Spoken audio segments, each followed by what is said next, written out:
They used to glance at you like you didn't belong. When you spoke, they smirked. When you thought deeply, they rolled their eyes. You were too intense, too aware, too awake. But something has shifted. The murmurs are different now. The word on the street, you're not someone to provoke. You're not to be underestimated anymore. Because what they thought was passiveness was discipline. What they mocked as overthinking was strategy. And that kind of intelligence, it doesn't just endure, it restructures everything around it. See, people misunderstand intelligence. They think it's merely books or degrees or the ability to win an argument. But real intelligence, the kind forged through pain, observation, and silence, it's a threat. Not because it seeks to dominate, but because it cannot be deceived. When you walk into a room and see everything, when you notice the subtle micro-expressions, the inconsistencies in someone's words, the motives behind a smile, you become dangerous in a society built on masks. And when people can't fool you, they feel exposed. That's why they label you complicated, intimidating, too deep. Those are not criticisms. Those are confessions. They're admitting they don't know how to manipulate you. And when manipulation fails, slander often follows. You're arrogant. You think you're smarter than everyone. No, you just know how to see through everything they were trying to hide. While they were playing social games, you were observing patterns. While they were trying to impress, you were decoding behaviors. They never saw the hours you spent studying not just facts, but human nature.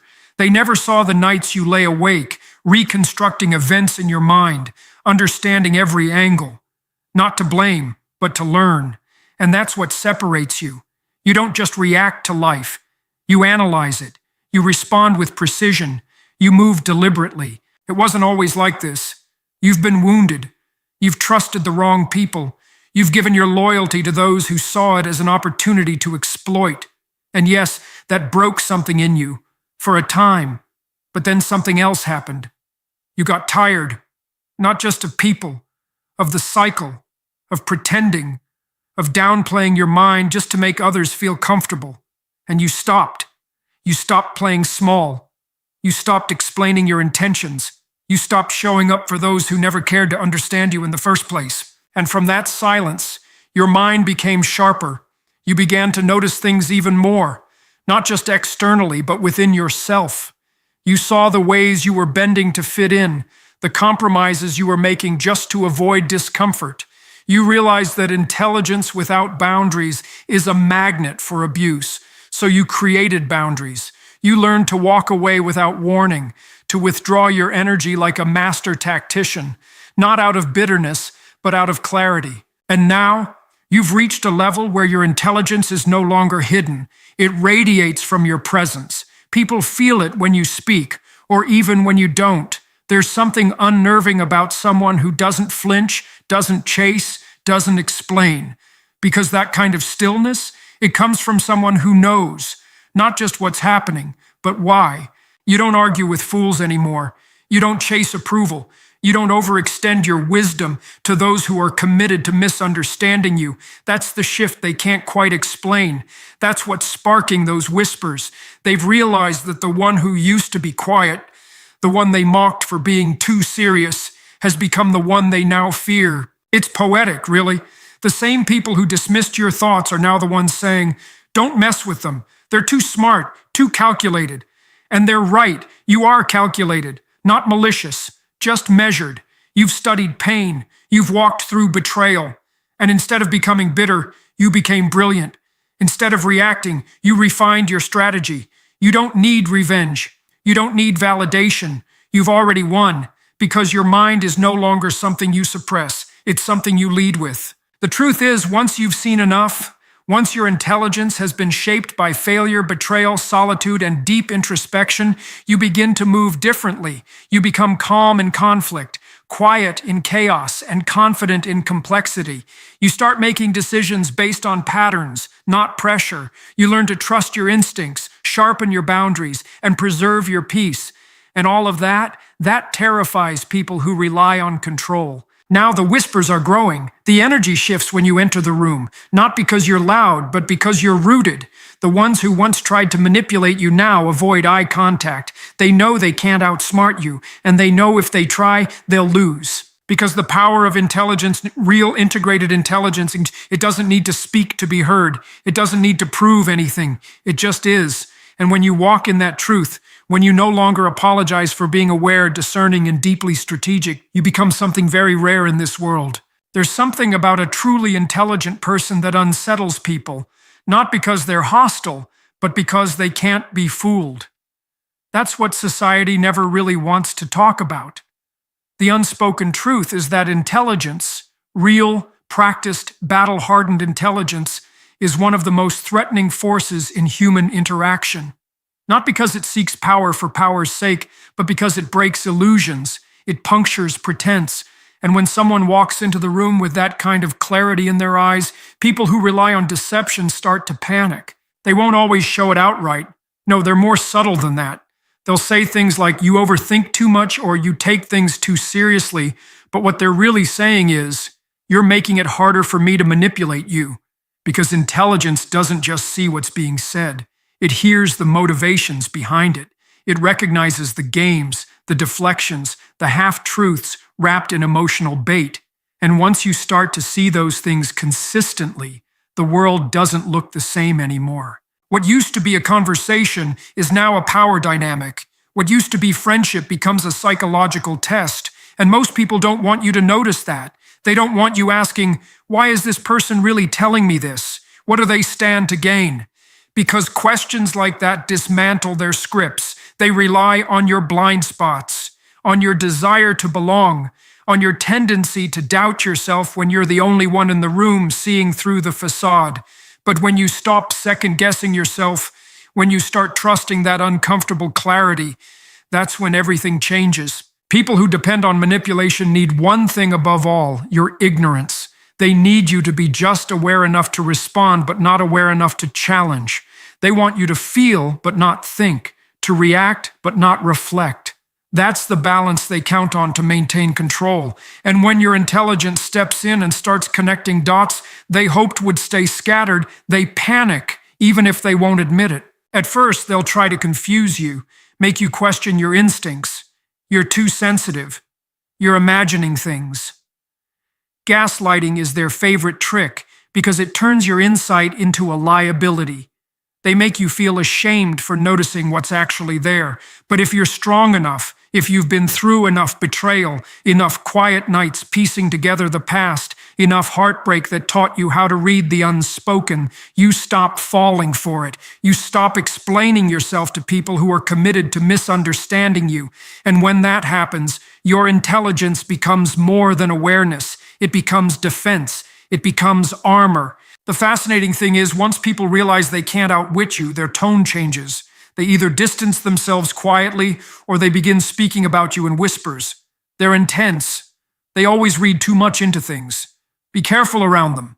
But again, what they're really saying is, they see too much and I don't want to be exposed. And that's when you understand that intelligence isn't just a mental gift. It's a social disruption. It shifts the dynamic. It levels the field. And not everyone wants to play fair when the rules change. Sometimes intelligence comes across as cold. It's not. It's just clear. It doesn't sugarcoat. It doesn't dress up manipulation as compassion. It doesn't play along just to keep the peace. That's why it's uncomfortable. That's why it's feared. Because people are used to hiding behind charm, status, pity, or noise, and intelligence cuts straight through it. It's not about arrogance. It's not about superiority. It's about truth. And truth doesn't care how charming the lie sounded. You didn't choose to be like this. You were made this way, shaped by environments where you had to observe in order to survive. Maybe it was growing up in chaos, where one wrong move led to emotional punishment. Maybe it was being surrounded by manipulators who used kindness as currency. Either way, your intelligence wasn't just inherited. It was earned, crafted in the dark, built in silence. And now that it's here, it makes people nervous. Because deep down, they know they can't hide from someone who sees what they themselves are afraid to admit. But you're not here to threaten people. You're not here to start wars. You're just done pretending you don't notice the patterns. You've stopped shrinking to fit into environments where ignorance is comfortable and awareness is punished. And in doing that, your intelligence becomes something more than knowledge. It becomes presence. It becomes a quiet strength, one that doesn't need to shout to be heard, doesn't need to fight to be felt, because the manipulative already know their tricks won't work on you anymore, not because you've become cruel, but because you've become clear. There's a reason you move differently now, a reason you speak less, observe more, and smile only when it means something. It wasn't always like this. You weren't always this composed, this calculating, this aware, but people taught you, not through wisdom, but through betrayal, not with kindness, but with chaos. While they were busy playing their petty psychological games, you were quietly taking notes. You were mapping the terrain, decoding the lies, watching the patterns repeat. And now, you've seen enough to understand the whole architecture. They thought they were toying with you. What they didn't realize is, you were learning. You watched as people smiled to your face and sharpened their blades behind your back. You noticed how they twisted words, turned stories, and manipulated perspectives. While they were building narratives, you were tracing inconsistencies. While they laughed, thinking they had fooled you, you were memorizing their behavior. You didn't need to confront them. You didn't even need revenge. All you needed was time and clarity. Because once you understand someone's game, they can never trap you in it again. That's the part they never saw coming. They assumed your silence was weakness, that your patience was submission, but you were only quiet because you were collecting data. You were learning how people operate, what motivates them, what scares them, what drives their choices. You saw how some relied on drama to stay relevant, how others manipulated empathy to avoid accountability. You began to understand that most people aren't even aware of their own games. They're just reenacting patterns they learned to survive, and that realization gave you the upper hand. Not because you wanted power, but because you needed peace. You see, once you've been lied to by someone you trusted, once you've had your generosity used against you, once you've been punished for telling the truth, you stop approaching the world with naive eyes. You stop handing out trust like candy. You start seeing conversations as chessboards, not circles of mutual respect. And from that place, intelligence begins to evolve. It no longer tries to impress. It doesn't seek validation. It simply analyzes, understands, and withdraws when necessary.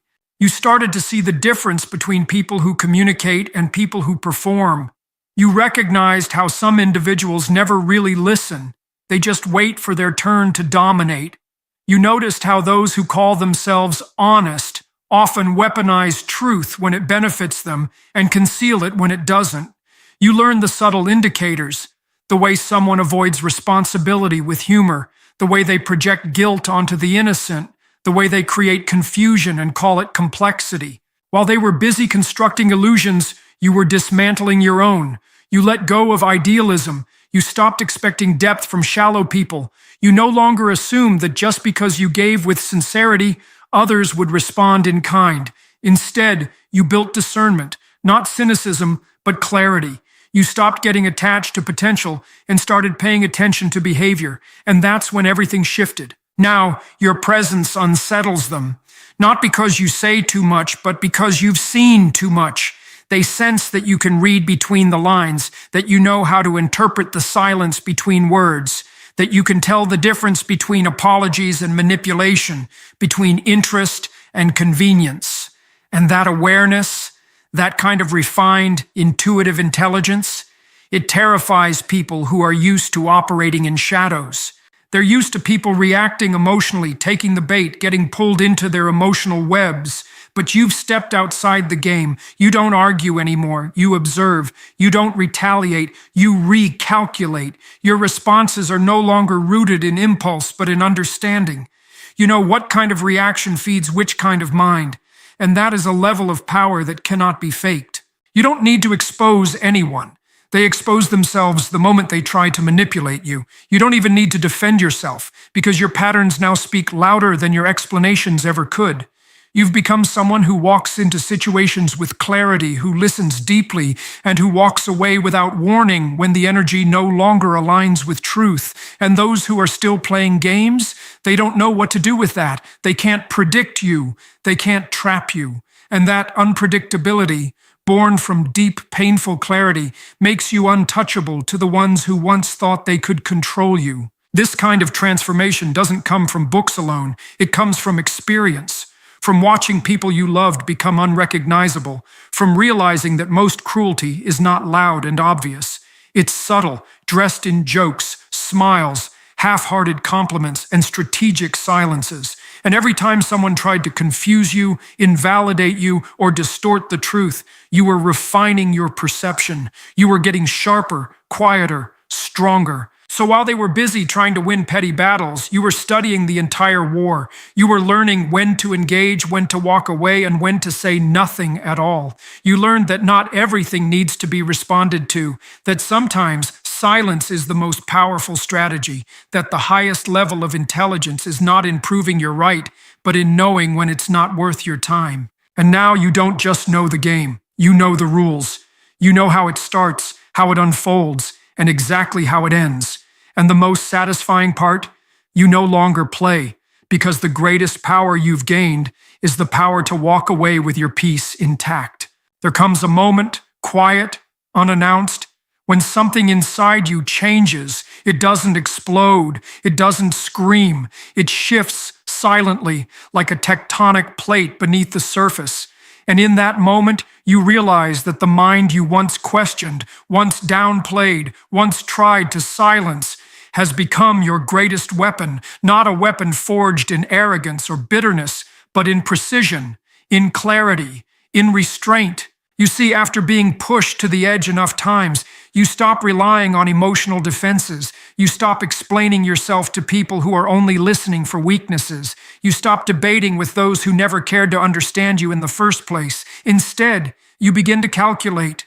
You begin to respond with deliberate detachment. And your mind, once flooded with overthinking, self-doubt, and the need to please, transforms into something focused, something surgical.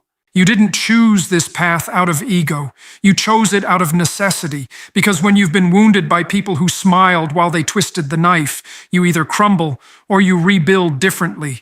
You stop giving away your insight for free. You stop pouring energy into relationships that demand your silence in exchange for acceptance, and instead you begin to observe, not with judgment, but with accuracy. You notice the shift in tone, the hesitations in conversation, the patterns people fall into when they're trying to mask their intentions. You read the air in the room the same way a seasoned musician reads a key change. It's not paranoia, it's awareness. It's the sharpened instinct that comes from surviving environments where your sensitivity was punished instead of respected.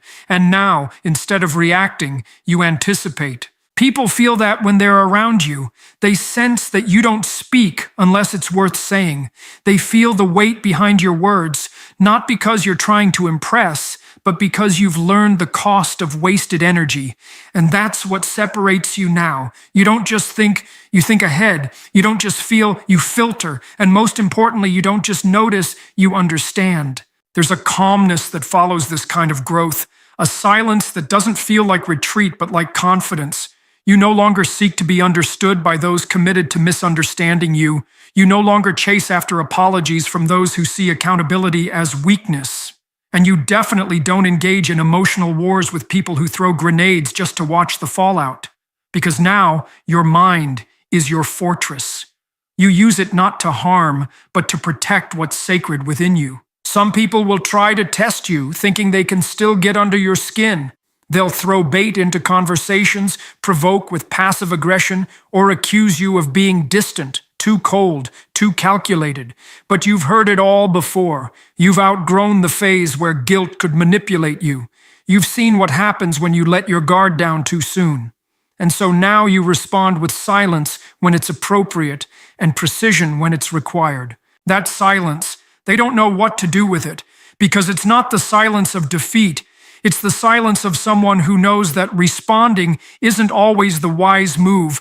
That silence is loaded. It speaks volumes without needing a single word. It says, I've learned the rules, I've learned the cost, I've learned the pattern, and I'm not stepping into that trap again. What they don't understand is that people like you, people who use their mind as a weapon, don't seek revenge. You don't care to get even. That would require you to lower yourself to a level you've already walked away from. You don't fight back in the way they expect, because you've realized the most effective retaliation is elevation. You remove yourself from their reach. You succeed in silence. You build in private. You allow their assumptions to rot while your vision sharpens. This is the power of an awakened mind. It doesn't rage. It doesn't collapse. It doesn't beg for recognition. It simply evolves. And that kind of evolution terrifies those who rely on their ability to control you, because they can't predict you anymore. You're no longer the person who gives away their thoughts just to feel understood. You're no longer the one who pleads to be seen. You've seen yourself, you've heard yourself, and now your identity is self-authored. There's something sacred about that, something unshakable, and people don't know how to respond to it. They expect emotional volatility, they expect confrontation, but what they find instead is a person who looks them in the eyes, sees right through the mask, and simply walks away. Not with anger, not with vengeance, but with complete sovereign detachment. Because at some point you realize that the highest form of intelligence is not proving your worth to those who never valued it, but using your mind to protect your energy, your peace, and your future. This transformation didn't make you cruel, it made you conscious. And in a world that thrives on manipulation, distraction, and noise, consciousness is the rarest and most dangerous force of all. You can feel it in the way people look at you now. They don't speak to you the same. Their tone has changed, cautious, measured, and often forced. There's a weight in the air when your name comes up, a pause in the conversation that didn't used to be there. They don't laugh like they used to when someone brings you up. They don't make jokes at your expense anymore. Why? Because the whispers have changed. You're no longer the one they talk down to. You're the one they quietly warn others about. The same people who once took your kindness as a sign of weakness are now the ones advising others to be careful around them. You went from being underestimated to being quietly respected or feared. You didn't raise your voice. You didn't start a war. You simply grew. And that growth, that silent, disciplined transformation shifted the entire conversation about who you are. Now they say you're not the same, and they're right. Because the version of you that tolerated the disrespect, that ignored the red flags, that over-explained and over-gave, that version no longer exists. Back then, you were the one giving people the benefit of the doubt while they gave you the bare minimum in return. You excused bad behavior because you didn't want to create conflict. You internalized disrespect because you thought being understanding would earn you loyalty. But over time, you began to realize that silence in the face of betrayal isn't strength, it's self-abandonment. So you stopped betraying yourself just to protect other people's comfort. You started drawing lines not out of spite, but out of necessity. And that alone changed everything. At first, they called it cold. They said you were distant, that you had changed. And you had. You weren't playing the same role anymore. You stopped feeding a narrative where you were always the one to bend. You stopped shrinking yourself just to fit inside their fragile egos. And once you removed yourself from that dynamic, they didn't know how to relate to you anymore. So they did what people often do when they lose the ability to control you. They started whispering. But those whispers, they don't sound like mockery anymore. Now they sound like warnings. Not because you became cruel or arrogant, but because you finally became unavailable, emotionally, mentally, spiritually. You stopped offering explanations to people who twisted your words. You stopped staying in conversations where your intelligence was reduced to a threat. You stopped giving time to people who only reached out when they needed something. That's what they couldn't handle. Not your distance, but your discernment. Now they see that you've become someone who pays attention, someone who listens, not just to words, but to patterns, someone who remembers the details that others dismiss. And that kind of presence, that kind of self-possession, it changes the way people talk about you when you're not around. It makes them more careful, because deep down they know you saw through them, and they're terrified that you might speak on it. Even though you won't. You don't need to. You've learned that silence is often louder than truth spoken aloud, that walking away with grace carries more impact than staying to argue. So now they spin the story in ways that protect their ego. You're hard to read. You're emotionally distant. You overanalyze everything. But those are just excuses to cover the discomfort they feel when faced with someone they can't manipulate. They never expected you to elevate past their reach. They never thought the same mind they once underestimated would become a fortress they couldn't breach, and now that reality unsettles them. But it's not just the ones who mistreated you. It's the people around them, too. The ones who used to laugh at their jokes about you. The ones who kept quiet while you were being devalued. They've noticed the change as well. They see the way you move now, measured, calm, untouched by chaos. They hear the conviction in your voice. They sense the boundary in your presence. And whether they admit it or not, they're rethinking their own assumptions. They're realizing that the one they once watched being disrespected is now someone they can't access. That's what real evolution does. It doesn't ask for applause. It doesn't chase closure. It shifts the room simply by being in it. It rewrites the narrative without saying a word.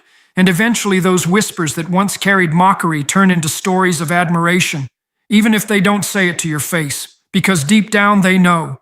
They know you didn't retaliate. You didn't smear their name. You didn't seek revenge. You just elevated. You let your transformation do the talking. And now, even the people who never met you can feel it. They've heard things. They've sensed something. Maybe they can't put it into words, but the energy surrounding your name isn't light anymore. It's deliberate. It's solid. It commands respect. You've become the kind of person whose presence is felt even in absence. The kind of person who no longer needs to prove a thing. Because the shift happened so quietly, so deeply, that by the time they realized it, you were already far ahead, walking in a direction they can no longer follow. The word is out now. It's no longer a secret. It's not just a passing observation, a quiet suspicion. No, it's a known truth. People are talking. They've seen it. They've felt it. You are no longer someone they can toy with. You are no longer the person who once gave everyone the benefit of the doubt, who stayed silent to keep the peace, who sacrificed your own clarity to protect someone else's comfort. That chapter is over, and what's replaced it is something formidable. Not loud, not flashy, but deeply rooted and profoundly unshakable. You didn't arrive here by accident. You didn't simply wake up one day with this strength. No, you earned it, painfully, slowly, and in silence. You earned it through heartbreak, through humiliation, through having to relearn the same lessons again and again until they no longer cut. And somewhere along that path, you stopped asking why people mistreated you. You stopped begging for closure, for apologies, for explanations. You stopped pleading for others to recognize your value because you did something far more powerful. You recognized it yourself. That recognition changed everything. The moment you stopped seeking permission to think the way you think, to feel the way you feel, to be the way you are, that's when your mind awakened. That's when intelligence turned from a quiet trait into a living shield. You no longer just understood things, you embodied that understanding, and the world around you began to respond differently. People tread carefully now. They know you don't argue for sport. You don't engage for attention. If you speak, it's for a reason. If you stay silent, it's a statement. You've become someone who doesn't need to control the narrative, because your clarity is the narrative. You've moved past the point of needing to be seen because your presence can no longer be ignored. That's what they're whispering about now. Not your flaws, not your past, but your discipline, your calm, your depth. It confuses them because you didn't retaliate. You didn't start calling people out. You didn't play their game. You simply stopped participating. And somehow that made more noise than any confrontation ever could. They tried to measure you with the same metrics they use on everyone else. Charm, predictability, insecurity. But none of it worked.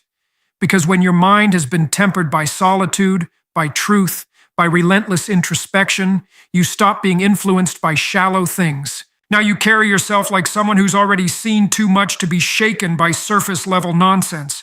You walk through situations others would collapse in, not because you don't feel, but because you've learned to navigate pain with intelligence, not reaction.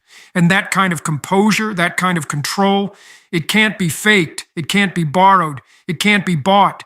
It's built layer by layer in the moments when you chose to think instead of react, to observe instead of argue, to walk away instead of prove your point. That's why they can't play with you anymore, because you're not a pawn on their board. You're the one who sees the board for what it really is. You see the motives behind the compliments, the intentions behind the silence, the patterns beneath the chaos, and most importantly, you see yourself fully, unapologetically. That self-awareness, that's what makes you untouchable to those who once tried to control you through confusion and guilt. They say you're hard to reach now. Good. Let them say it. You're not supposed to be easily accessible to people who treated you like an option. You're not supposed to be easily understood by minds committed to shallow thinking. Because the truth is, your mind, awakened, tested, and refined, has become your greatest ally. You don't throw it around like a weapon. You carry it like a compass, and it guides you through a world filled with noise, deception, and illusion. So yes, the word on the street is that you're different now, that you don't play along, that you see through too much, that you move with intention. Let them talk, let them wonder, because what they're really seeing is someone who has done the work, someone who has endured the fire and came out sharper, wiser, and quieter, someone who doesn't need to shout to be heard, because your presence speaks for itself. And all of this, it stems from one thing, one rare, irreplaceable, undefeatable power, the power of an intelligent, awakened mind.